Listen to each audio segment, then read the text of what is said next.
குரல் வேத நேயர்களுக்கு வணக்கம்.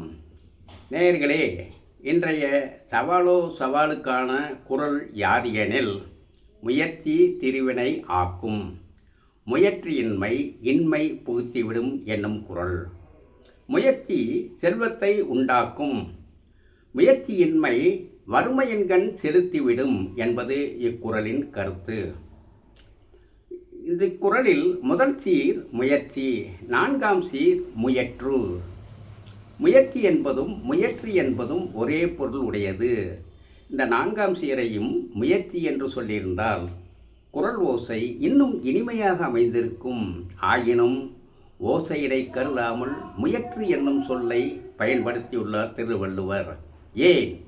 தன் கவிதை படிப்பவர்கள் மிகுதியான சொற்களை அறிந்திருக்க வேண்டும் என்ற காரணத்தினால் இவ்வாறு முயற்று என்ற சொல்லை பயன்படுத்தியுள்ளார். இக்குறளுக்கு இன்னொரு பொருளும் உண்டு.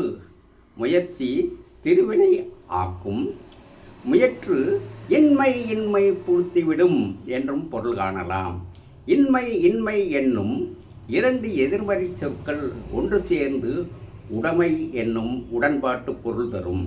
இதன்படி முயற்சி செல்வத்தை உண்டாக்கும், முயற்சி உடைமையின்கண் செலுத்திவிடும் என்று இரண்டாவது பொருள் அமையும். உடைமையில் பொன் பொருள் மனை மாடு மக்கள் சுற்றம் கல்வி என 16 செல்வங்கள் அடங்கும். இந்த குறளுக்கு கால் எழுத்து என்னும் துணை எழுத்து இல்லை. ஏன்? முயற்சியே ஒருவனுக்கு கால், முயற்சியே ஒருவனுக்கு துணை. ஆதலால் இக்குறளை இவ்வெழுத்து என்று அமைத்துள்ளார். இக்குறளில் கொம்பு எழுத்து இல்லை. ஏன்? உடைமையில் கல்வியும் உண்டு. இவன் கல்வியறிவு உடையவன், விலங்கிலிருந்து வேறுபட்டவன். ஆதலின் கொம்பு எழுத்து இன்றி அமைத்துள்ளார். இக்குறளில் இத்தகைய நுட்பங்கள் உள்ளன. இந்த நுட்பங்களை இன்றளவும் எவரேனும் சொல்லியுள்ளனரா? இதுவே சவாலோ சவாலுக்குரிய கேள்வி. நன்றி, வணக்கம்.